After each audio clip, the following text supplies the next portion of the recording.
So, sir, is this drug available in India? No, it is not. We want to bring it to India. But I read somewhere that Sun Pharma has got into the distribution or something like that. No, We are not live yet. now. Not yet. Okay. Purva, can we start? Yes, sir. So, good evening. Good evening, everyone, and welcome to the next installment of Nephrocon webinars. This is an activity which we are conducting on a monthly basis. Every month, we have illustrious speakers and very esteemed panelists with us. So today, I welcome Dr. Gupta, who is a very renowned nephrologist from USA, working as a professor of medicine at California University. And today he will be talking to us about a molecule which is new to us, which is an innovator molecule, and that is going to change the way we treat iron deficiency anemia in patients on dialysis on CKD. Dr. Gupta has immensely contributed into the mineral bone disease research, and it's really great to have you here, sir. Likewise, we have Dr. Manjusha and Dr. Muthukumar with us, who are Manjusha madam needs no introduction actually. So she is a great academician, great orator, and she is a professor of nephrology at Mahatma Gandhi Hospital, Hyderabad. Dr. Muthukumar is an associate professor at New Delhi Nephrology. So I think without wasting any further, I just invite and request Dr. Ajay Gupta to start his talk. Thank you so much. Thank you very much for the invitation. So I will share my link, my screen with you.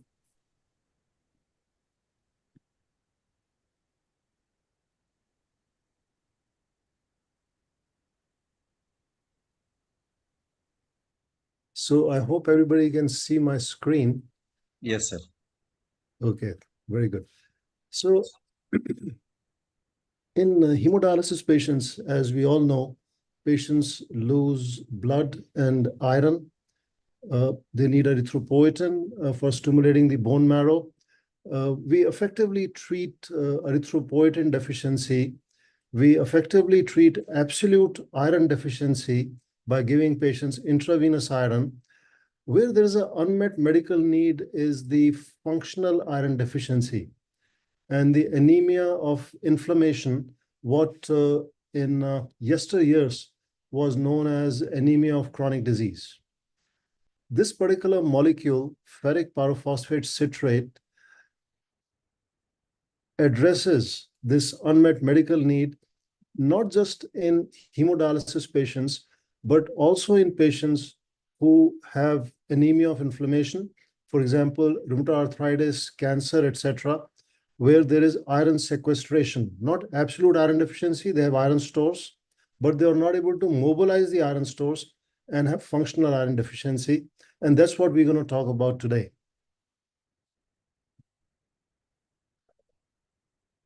When we look at the history of intravenous iron, back in the 1800s, people realized that some patients need IV iron. And therefore, they try to give them different iron salts represented here in black.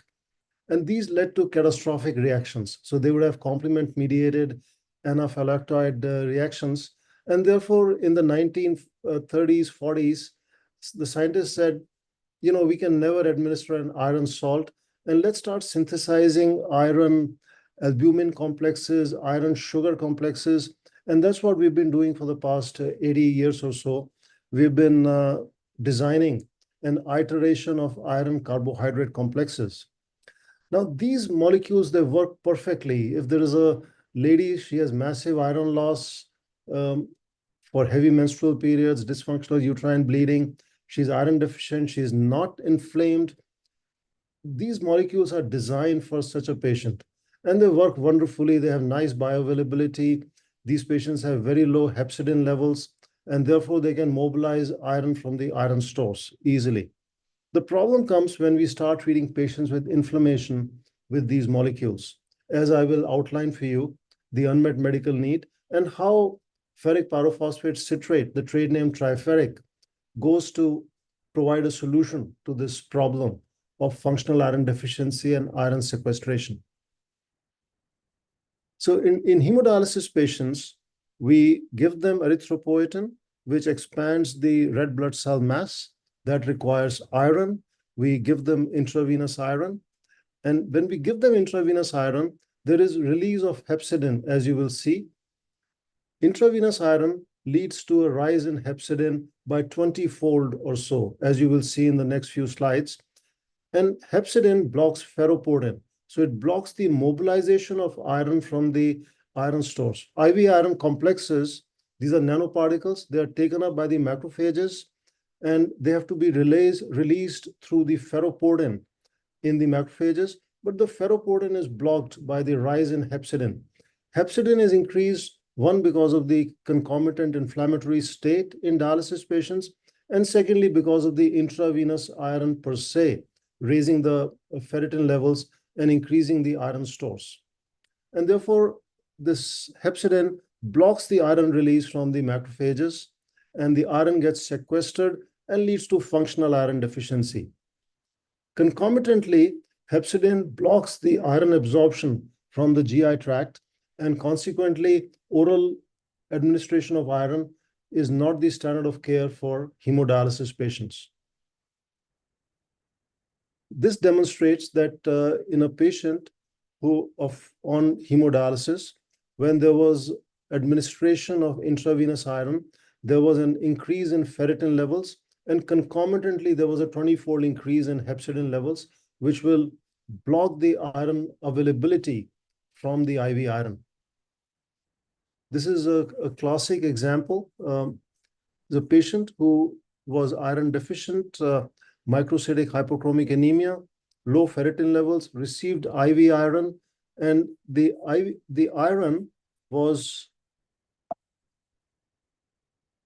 iron, as you can see in blue, is there in the bone marrow. It is there in the macrophages in the bone marrow, but it is not available for utilization for hemoglobin generation, a classic case of functional iron deficiency. In the famous DRIVE study, patients on hemodialysis who had functional iron deficiency, high ferritin levels, they received intravenous iron, and all these patients received erythropoietin to make a need for intravenous iron and to lower the hepcidin levels. And despite that, when a gram of IV iron was given, only about 200 to 250 milligram was incorporated into hemoglobin, and the 70, 75, 80% of iron lay sequestered in the reticuloendothelial system. As IV iron is given year after year, as the cumulative iron dose increases, as you see in the left panel, there is increase in the liver iron concentration. Now patients are living longer on dialysis, and as their duration increases on dialysis, as they get more and more cumulative IV iron load, there is again an increase in the liver iron concentration. And this is not benign. As the liver iron concentration increases, as you see on the x-axis, there is increasing accumulation of liver fat. And as you all recognize, liver fat is associated with NAFLD, a predominant cause of end-stage liver disease. In this study from Dr. Steve Fishbane, in the US population between 1993 and 2014, in the hemodialysis patients, with the increasing use of intravenous iron, there was an increase in serum ferritin levels to about 800 or so. And concomitantly, there was an increase in the incidence of bacteremia. How does intravenous iron cause bacteremia? Intravenous iron, the carbohydrate is loosely bound to the iron. So there is release of free iron, as you will see shortly. And this free iron, the non-transferrin bound iron, it feeds the pathogens who secrete these molecules to take up the iron. These are siderophilic pathogens. Also, with the chronic use of IV iron, there is accumulation of iron in the macrophages, leading to impairment of macrophage function. The hazards of iron loading have been very eloquently described in this particular paper by Dr. Weinberg. And as you can see in the yellow highlights, there are so many of these conditions that are prevalent in hemodialysis patients that have the potential of being worsened by the use of IV iron month after month, year after year, for decades. In this classic study, the authors studied the effect of giving IV iron on endothelial dysfunction as detected by flow-mediated dilation. What you see here is within 10 minutes after giving IV iron, there is a decrease in the diameter of the vessels. There is endothelial dysfunction, and this persists for quite some time. In fact, the authors described that a dose of giving IV iron is like smoking half a pack of cigarettes. And you recognize that cigarette smoking is very bad for our patients on dialysis. In 1995, it occurred to me that to maintain homeostasis, we add sodium, potassium, calcium, magnesium bicarbonate to the dialysis solution. So these patients are losing about 6 to 7 milligrams of iron with every dialysis treatment because of the trapping of the blood in the dialysis circuit, because of the bleeding from the AV axis, hemodialysis axis. Therefore, why don't we add iron to the dialysis solution? On the left are the properties that iron should have, that it would be effective by addition to the dialysis solution. It has to be ferric, because ferrous iron catalyzes the Haber-Weiss and the Fenton reaction and would be very toxic, as we had learned in the 1800s and early 1900s. It has to be water soluble, and none of the IV iron complexes, apart from being nanoparticles, and will not traverse the dialyzer membrane because the minimum size is iron sucrose, which is about 49 kilodalton. So it has to be small molecular weight iron compound. It has to be water soluble. It has to be stable in that it does not ionize and does not release free iron. And it should donate the iron directly to transferrin, so that as the iron traverses the dialysate to the blood compartment across the dialyzer membrane, in the extracorporeal blood compartment, ideally this iron should very rapidly bind to transferrin. And that's the molecule I was looking for. And I found it in this classic paper from the French chemist Robecque, the father of nanomedicine. And he was trying to tackle the problem of oral iron compounds, in that they have the GI side effects. And he was trying to discover a molecule that would have less GI toxicity. And he designed this molecule called ferric pyrophosphate, or soluble ferric pyrophosphate. And he found that in this, the iron is chemically concealed. And that is exactly what we are trying to do by synthesizing these iron carbohydrate complexes. We are trying to conceal the iron in this carbohydrate shield. So he had designed this molecule. The iron is so chemically concealed that its presence is no longer manifested by the most sensitive reagents. Its properties are highly masked. It has perfect solubility. It has absence of all styptic taste, meaning that when you put it on the tongue, it does not ionize, and therefore it does not have a taste. So this is the molecule that I was looking for. This was a food-grade molecule used all over the world for fortifying food like cereals, etc. But it was not thought of as an intravenous iron compound. And we made a pharmaceutical grade of this particular compound, in the process improving this molecule. And that's what is the ferric pyrophosphate citrate, or Triferic. I also learned along the way that pyrophosphate, which we all have circulating in a concentration of 2 to 4 micromoles per liter, which is the most potent anti-calcific molecule, which is deficient in dialysis patients. And the pyrophosphate, it is the most effective anion in promoting iron transport. So it promotes iron delivery to apotransferrin, and it also facilitates delivery of iron to mitochondria, which is what you want to do in patients with heart failure who have limited ATP production in their cardiac myocytes. You want to deliver iron to their mitochondria so that they can generate ATP and improve their cardiac function.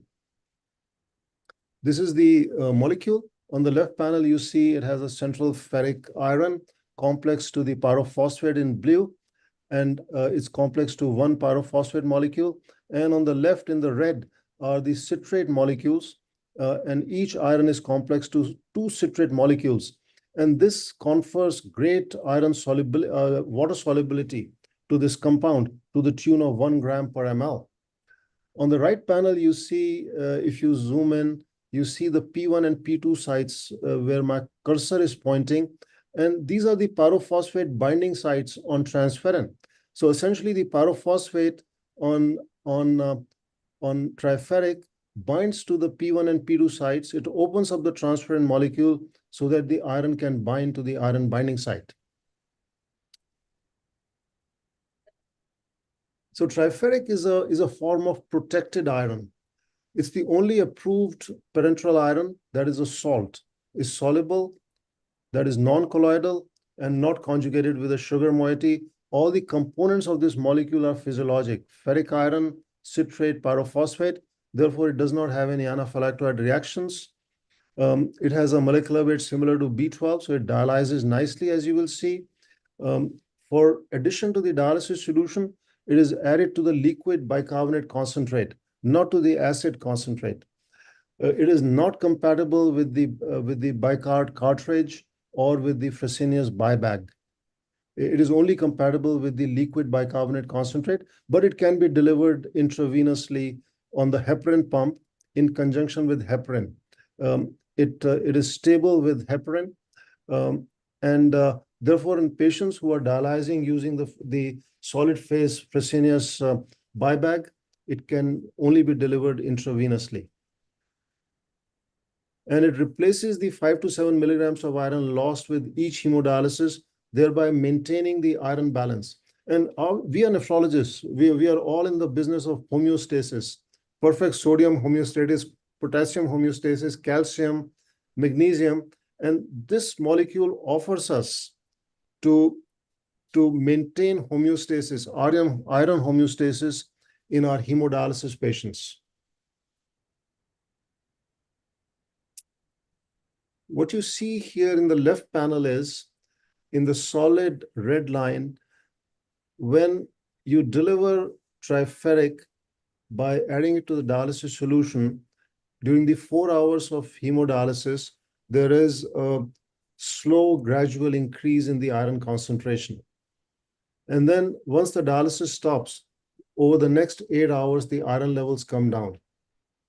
Isn't that what you want to happen? And that is what happens in the right panel when you give an oral iron ferrous fumarate.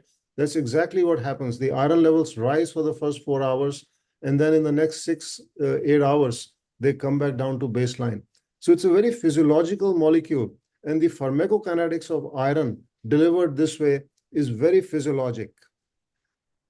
Also, it can be administered intravenously, either in the arterial line pre-dialyzer or in the venous line post-dialyzer.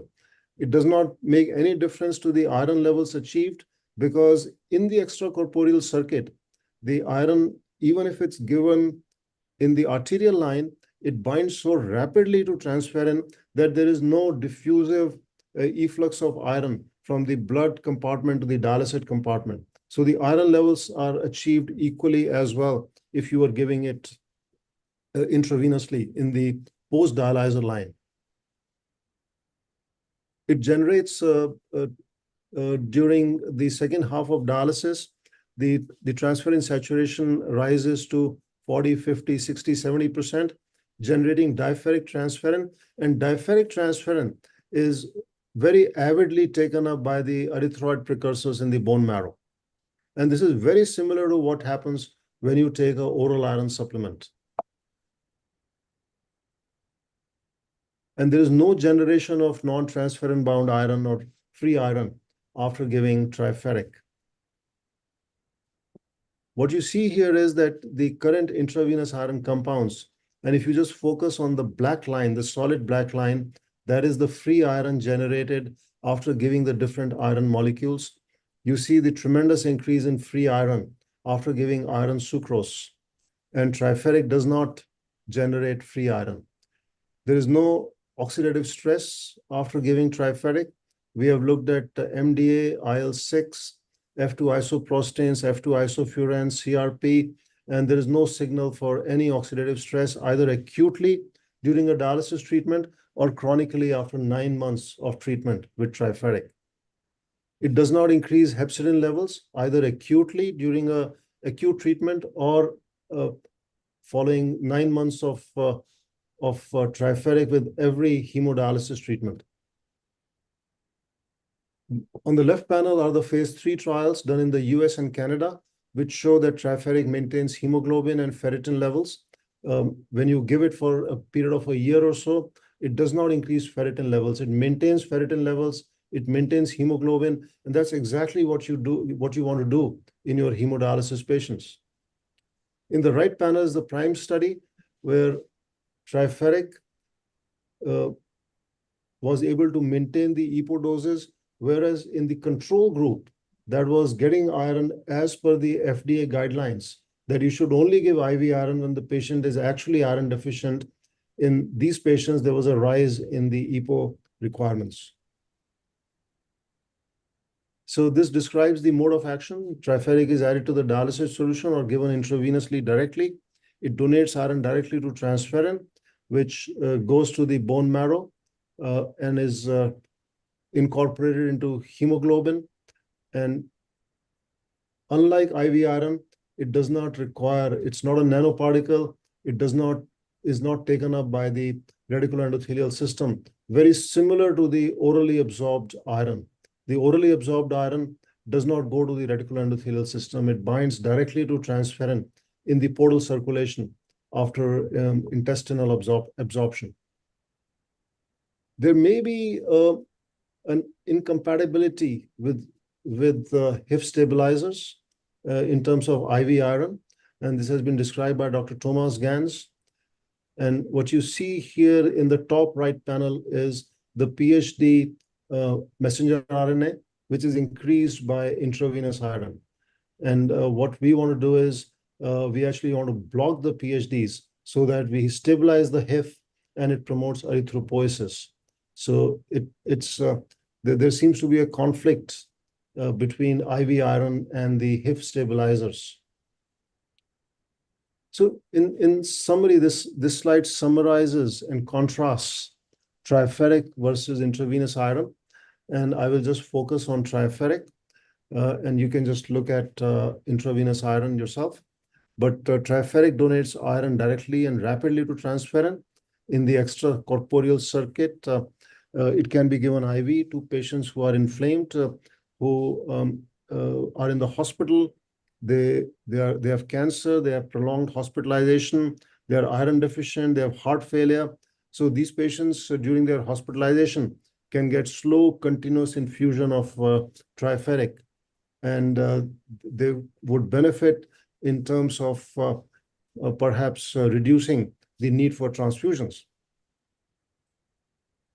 It bypasses the hepcidin-induced block to the release of iron from the macrophages, and thereby it overcomes functional iron deficiency, does not increase ferritin levels, no non-transferrin bound iron, no oxidative stress, no inflammation, no increase in iron stores, no increase in serum hepcidin, no increase in infections, no cardiovascular risk, and no anaphylaxis, because all the components are physiologic. So in conclusion, it's the first and only iron salt ever deemed suitable for parenteral administration. The direct transfer of ferric iron makes Triferic ideal as an IV iron compound in inflamed patients with functional iron deficiency and anemia of inflammation. All components are physiologic and therefore no risk of anaphylaxis. It's suitable for home infusion. It does not require the presence of nurses or doctors when it is being infused. And it can be used in patients who have history of anaphylaxis. to the IV iron carbohydrate complexes. The US FDA label, as I'll show you, states that there are no contraindications to the use of this molecule. Chronic, chronic long-term Triferic administration with every hemodialysis treatment. It's given 2 or 3 times a week with every hemodialysis treatment. It does not induce tissue iron overload and does not increase ferritin levels. So Triferic is the only parenteral iron to be approved by US FDA for administration at each hemodialysis treatment in order to maintain iron balance and hemoglobin levels, irrespective of the iron and hemoglobin status. So it can be given to patients who have ferritin levels of 2,000, 3,000, because that ferritin is because the iron is sitting in the reticular endothelial stores and cannot be mobilized. It's a true maintenance iron therapy indicated in every single hemodialysis patient without any contraindications to its use. And this is the label by the FDA. As you can see, it's the first and only molecule to have the indication of maintaining hemoglobin. And you will see in the indication statement, there is no mention of iron deficiency. So it's not necessarily, it can be, obviously, it can be given to patients who have absolute iron deficiency and should be given. But there's no precondition like IV iron, that IV iron should only be given to patients who are iron deficient, unlike Triferic. And it comes in different formulations as an ampule, which can be added to the dialysis solution, ampule that can be used to mix with heparin and infused intravenously. And as you see at the bottom, contraindications, none. It has a safety profile like placebo. It has other uses. It can be, it's the only iron that's compatible with TPN solutions.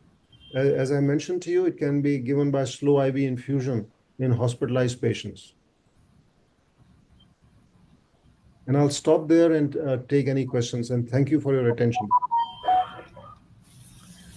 I must congratulate you for this wonderful innovation, sir.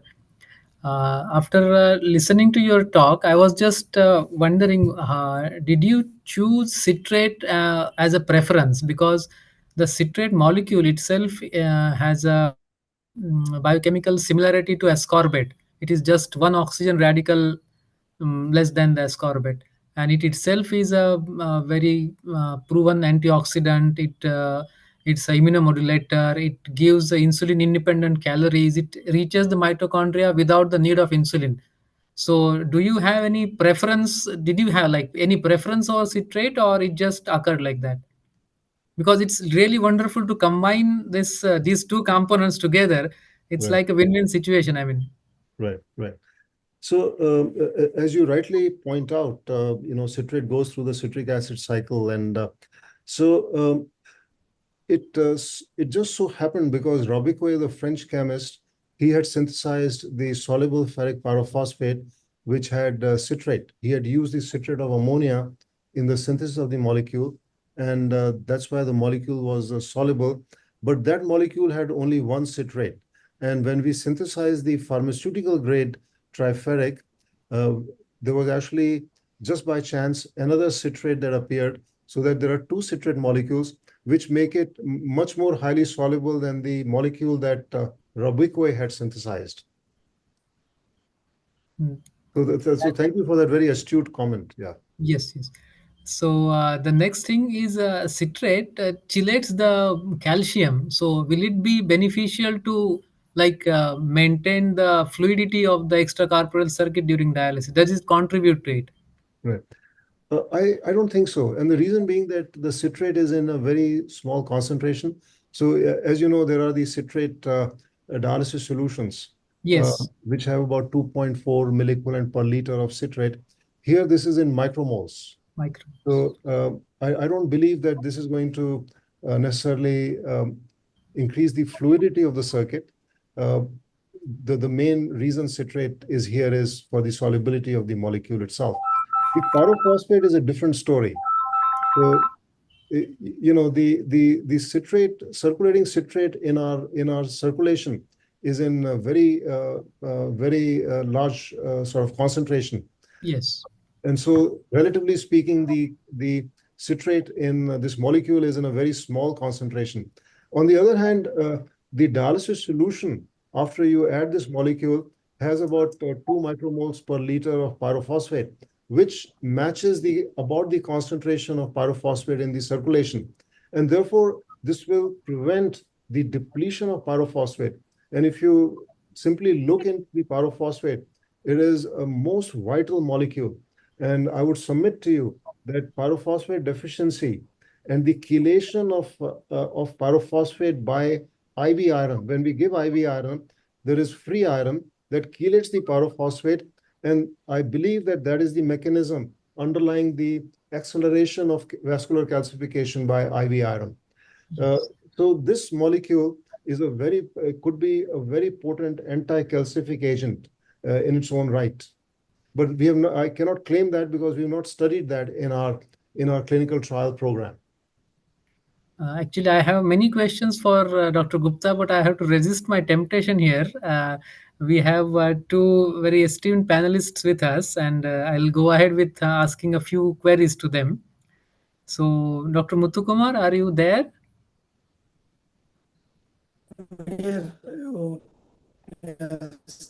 Okay, good evening. Muthu, I think you should switch off your video.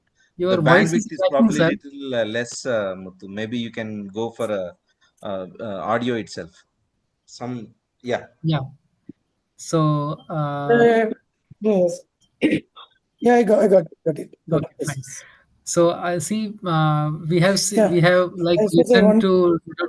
Gupta about the nitty-gritties of iron mixed in the bicarbonate bag and mixed with the heparins. Very, very innovative. So just two simple questions.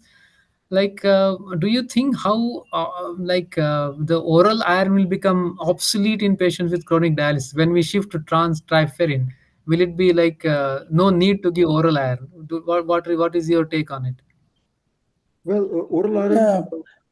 Sorry, was it to me the question or to Dr. Muthu? Either of you. Like we are here to listen to the stalwarts. Okay. Doctor, I'll Just give that you can give the better answer. Yeah. So Dr. Muthu, please go ahead. Yeah, sorry.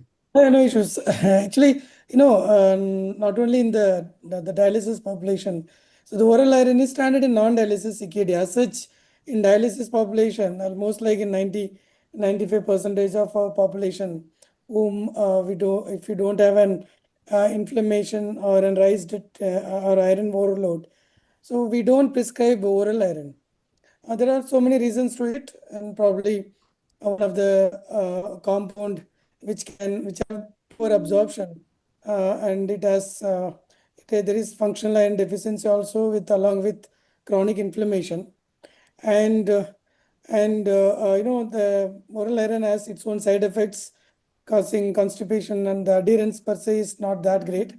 And then all the guidelines, the KDIGOs and other guidelines, even the fine CKD trial has mentioned this little role or no role for an oral iron.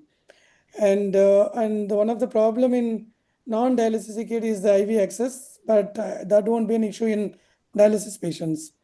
And considering the advantage of the Triferic and even the IV iron, once it comes to phase 4 trials, or I don't know, phase 3 trials are available on this. I was going through JASN publication. And phase 4, probably that will give way for us to understand the role of Triferic versus IV iron. So the oral iron, into my idea and the experience, and we use very minimal to a very less extent. So I don't know about the other centers. I presume the other centers will also have this similar kind of practice with this. I would like to have some comments from Ajay Gupta sir also.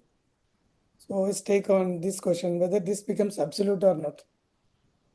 Muthu, I completely agree with you that globally, oral iron is not recommended in dialysis patients. I just want to cite one study that Dr. Steve Fishbane from New York did. Uh, when he looked at the nutritional intake of patients who were receiving oral iron, hemodialysis patients, he found that there was a 20% drop um, in their protein intake when they were receiving oral iron. And that's because of the GI side effects that you mentioned. I just want to mention one additional point that oral iron by itself will not be sufficient. Therefore, you would need intravenous iron. When you give intravenous iron, you will have iron sequestration, increase in the ferritin levels, and increase in hepcidin. And hepcidin is going to block the oral iron absorption. So oral iron would be sitting in the gut, and oral iron will be feeding the gut microbiome and playing havoc with the gut microbiome, essentially. So little would be gained by giving oral iron, and only have the side effects of oral iron, I believe.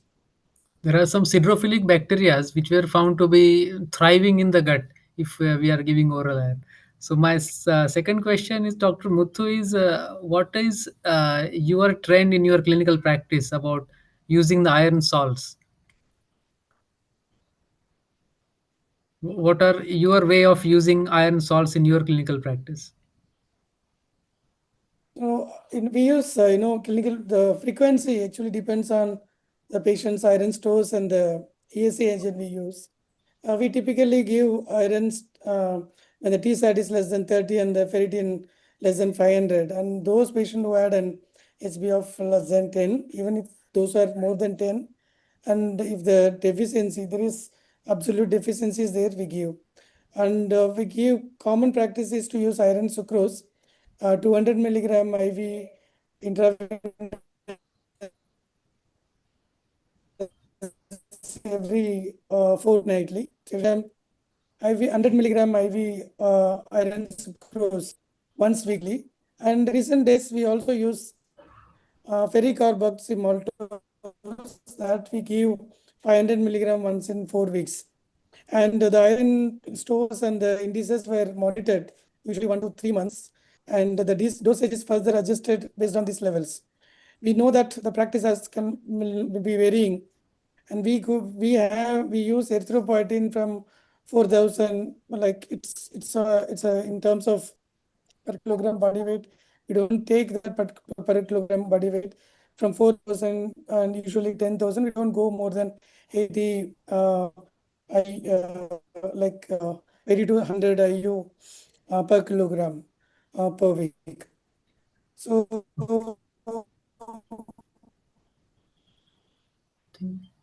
your voice is breaking, Dr. Muthu. I think that sounds good. We understood what you wanted to tell.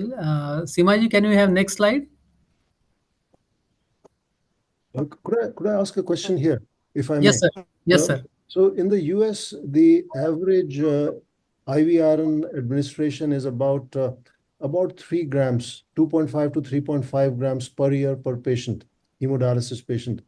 In India, amongst the panelists or audience, could you educate me as to approximately how much IV iron is given to patients here annually? And it's our practice we do in this sense, and we don't have much experience on using Voice. other. We couldn't hear you properly.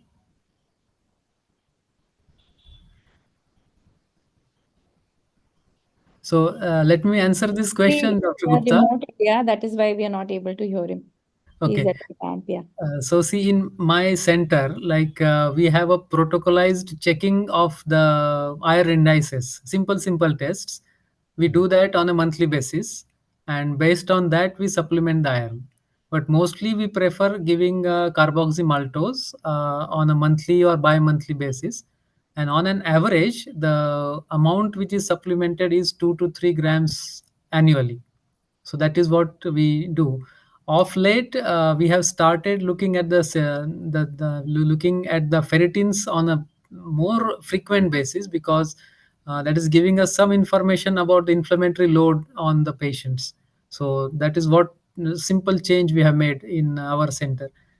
Dr. Manjusha, do you have any thing to comment on this? How much iron we supplement annually? Yeah. That's a pretty nice question. I mean, it should be a Yeah.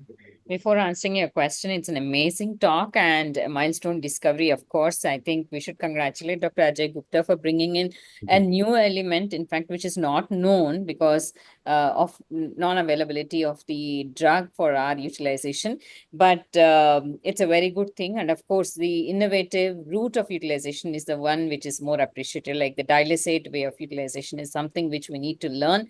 Despite having an approval of the FDA way back in 2020, I think we are at the need of the hour to use this drug. So thank you for bringing it up, and then thank you for so much of learning to us. Now, coming to the questions that you have posed to us, yes, we do give iron because, as you all know, we have a unique model in Telangana state, which is a hub and spoke model, where about 100 plus the dialysis centers are there, wherein we give a free erythropoietin as well as free iron to everybody. Of course, every 3 months, we are supposed to check the serum ferritin and transferrin saturation. Though ferritin is checked a little often, but then the transferrin saturation is becoming a little tougher because it's not available in all the hospitals, especially the hospitals which are there in the rural locations and area hospitals and all these things. So what has been done is mandatorily, at least in our spoke centers, we generally give 100 milligram of iron, which is generally the iron sucrose, which is approved by the government of Telangana as once weekly maintenance dose for the patients. What we have observed with this availability of the erythropoietin and regular utilization of iron is a sea change in the admissions regarding the anemia management, which was in fact a pretty higher incidence of admissions with regards to the blood transfusion, which has touched almost near to zero of late over the last 5 to 6 years since the inception of the hub and spoke model with the free administration of erythropoietin and of course the IV iron. Coming to the annual dose, maybe we are a little on the higher side, but then we are yet to look into our data with respect to a little on the higher dose and of course the onset of the infections. We do not have such a high frequency of infections, but at the same time, I need to admit that yes, there is a little increase in the CRBS size, but the factors of which are yet to be elucidated in our setups.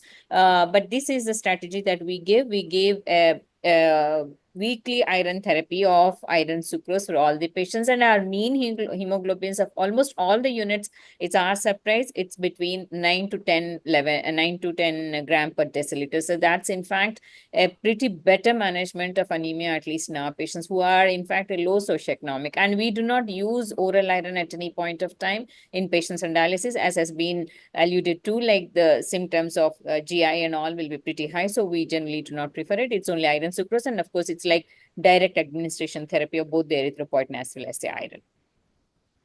No, thank you very much for your comment. I just want to make a couple of comments. So first is that there are a number of studies going back 20, 30 years and more recent ones that demonstrate that the iron loss, cumulative iron loss in hemodialysis patients is only about a gram a year. And in Japanese studies, in fact, it's much less because the Japanese technicians are very, very highly trained and very careful. And I've witnessed that in person. So I just want to point this out, with something that bothers me is that these patients are losing about a gram of iron, but we are giving them anywhere from 2 grams to 5 grams of iron.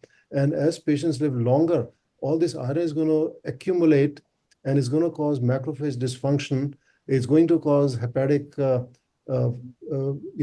fat accumulation, and it has obviously other problems of iron storage issues that were pointed out in that paper that I displayed. That's one thing. Second comment is that these are actually our own studies published in Biometals, that iron sucrose has the highest content of free iron.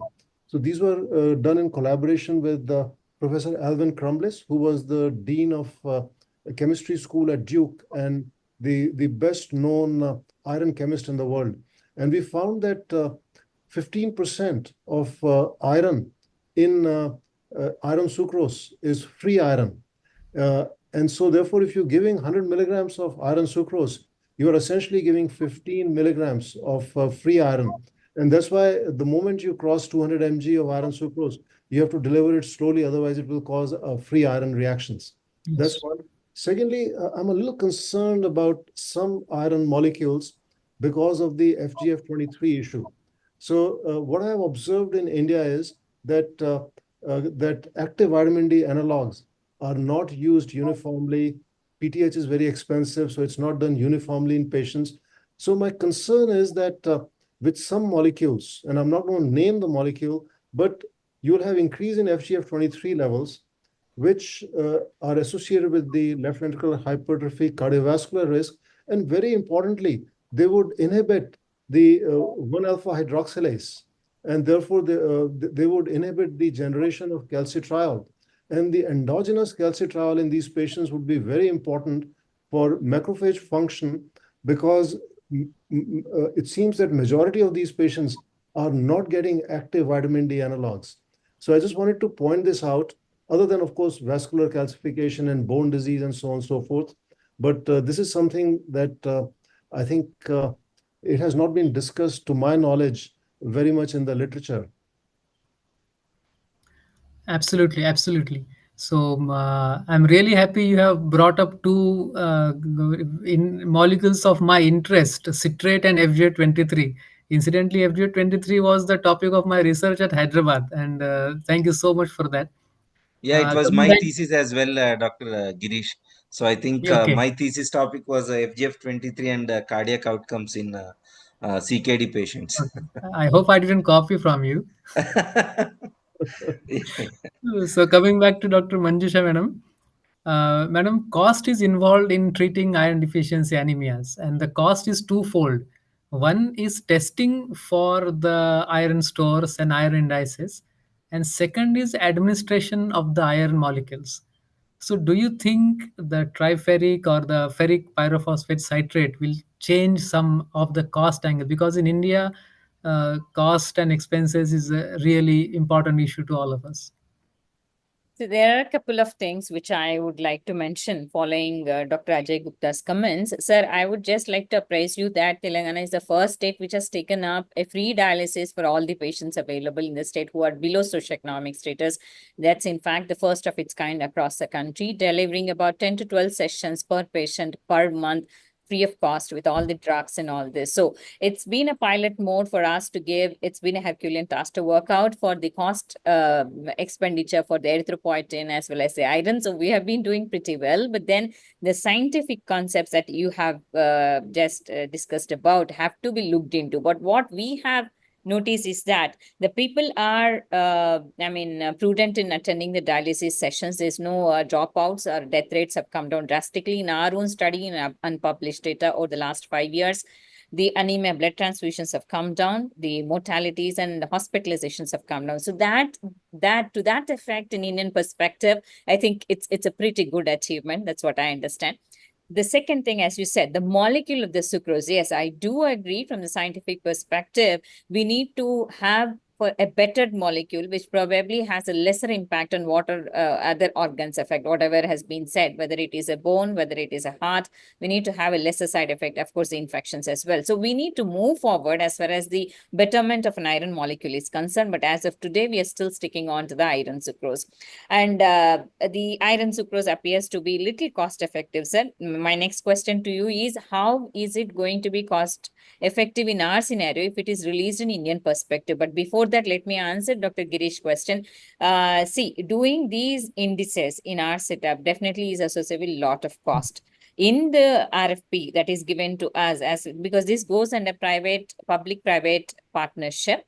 So under this model, we do not have that much amount of efficiency or inclusivity for doing all these tests as per the guidelines. But nevertheless, we try to do it serum ferritin and serum transferrin saturation at least once in 3 months. This is what we can do. Of course, it may not be very near perfection, but this is a lot betterment than what we were about a decade back, at least in our state. And the inclusion, the administration of such, the initiation of such great initiatives has made every other person who is suffering from the CKD5D of low socioeconomic status to be included or to take the utilization of this free dialysis aspects.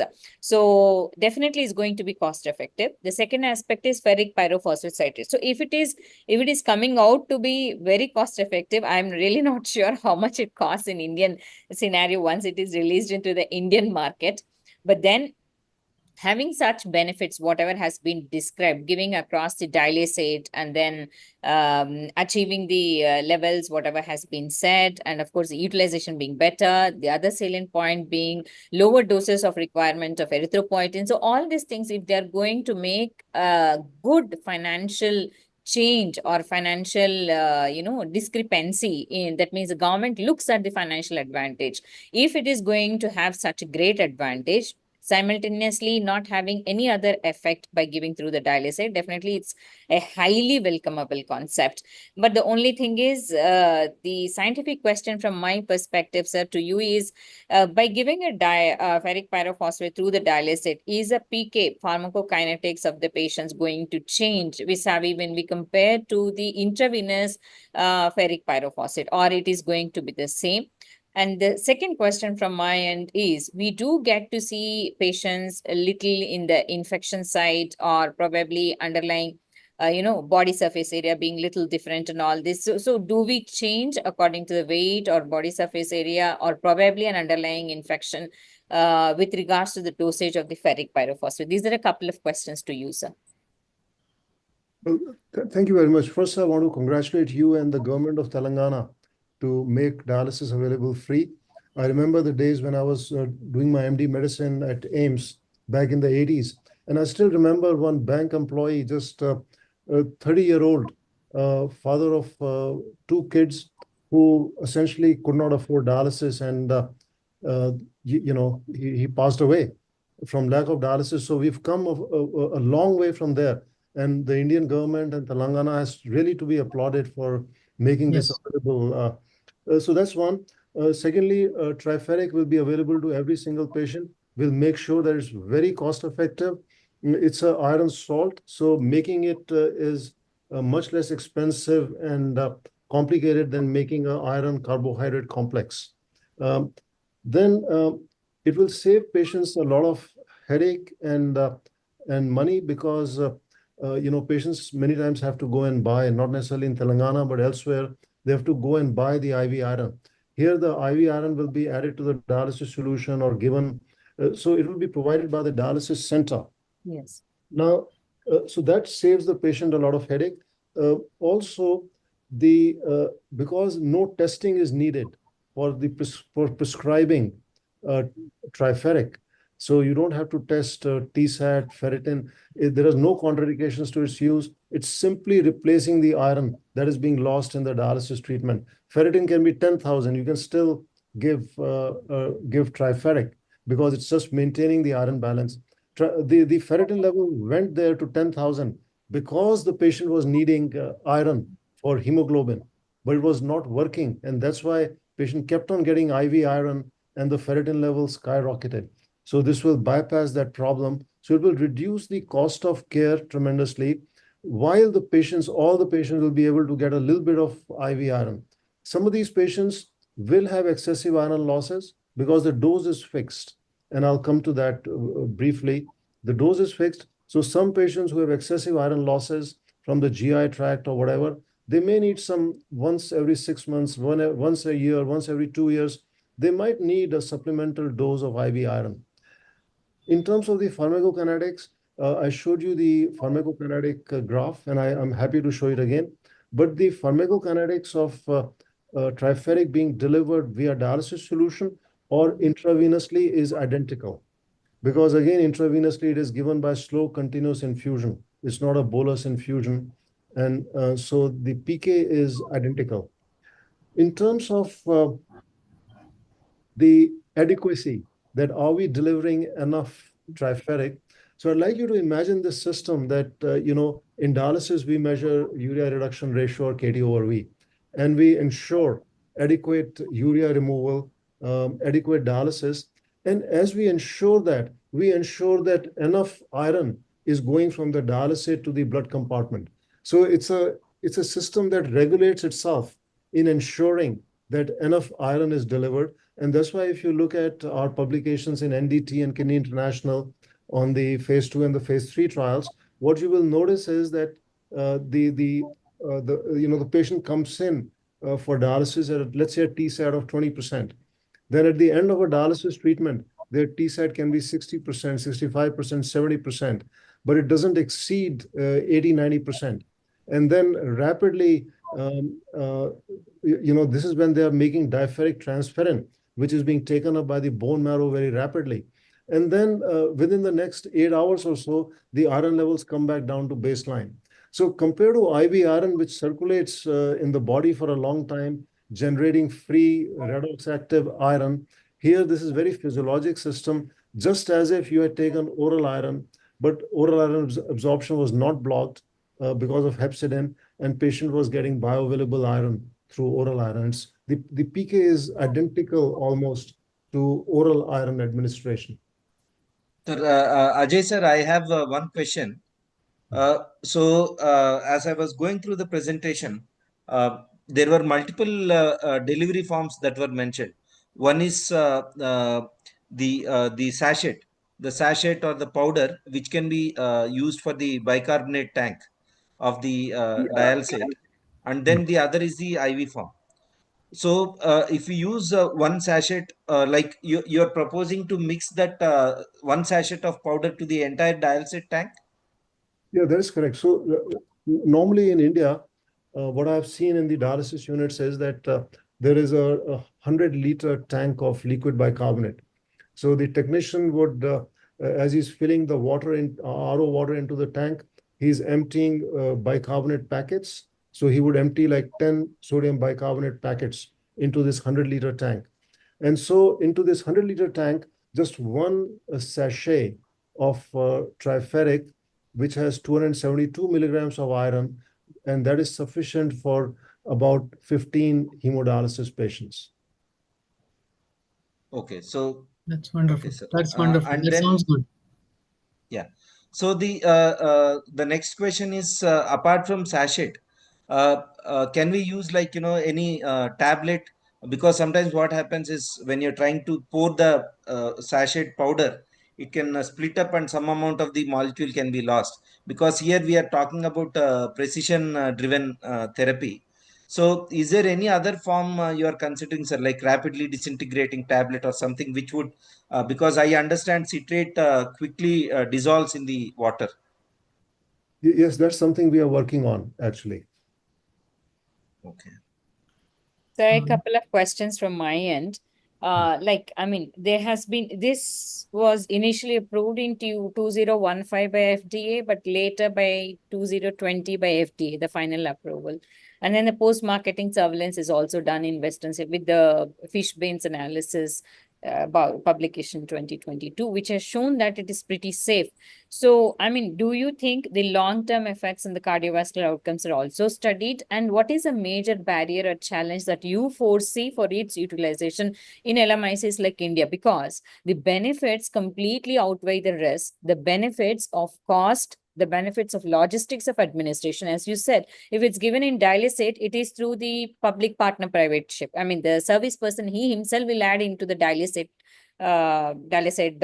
box or whatever it is, dialysate tank or whatever it is. There is no need for him to administer under supervision in an intravenous form, which is again going to take a little time, logistics and all these things. So it's definitely going to be a logistical advantage, a cost-effective one, and so many other things if it's going to come into the market. So what has been a major challenge for us for not to enter an Indian market, and why this has not become a breakthrough molecule for us when it has such a bright future, especially in areas like ours, LMICs, where we definitely look at the cost and of course the time and the HR.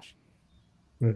So very important question. So just to clarify, in 2015, FDA approved the dialysate version, the Triferic, and then the intravenous version was approved in 2020. And in terms of India, there are no barriers to its use other than getting the approval by the... Ajay sir, I would like to ask one more question. Since you have conducted the phase 3 trials in US, we all know that the US is a divergent population. It's a country of immigrants. So my question is, have you encountered any Indian population, sir?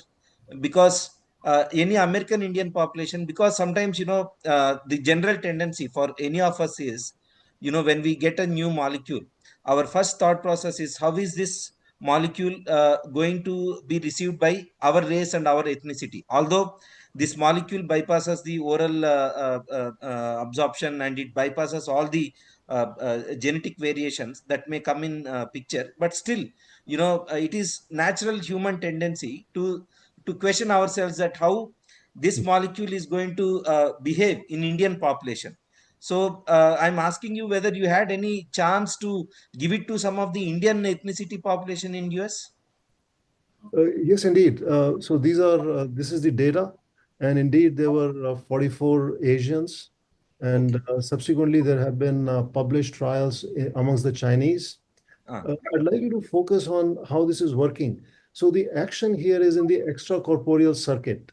So, we recognize that doesn't matter whose blood it is, it's all the same, white, black, Hispanic, or Indian. And the action is all happening in the extracorporeal circuit, where the iron is being infused IV or via dialysate, and it's rapidly binding to transferrin.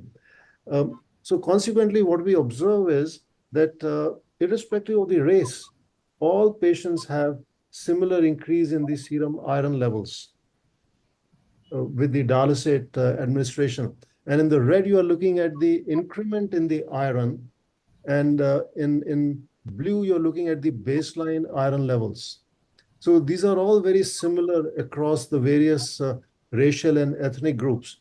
And based on that, we believe that we should get a waiver of the clinical trials in the Indian population, because there's a serious unmet medical need here for a safer product which can be given to every patient, and which can even be given to patients who have anaphylaxis to IV iron.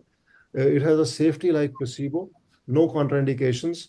There is extensive US and Canadian data. Now there is extensive Chinese data as to the safety. There is no scientific rationale for any racial difference in bioavailability.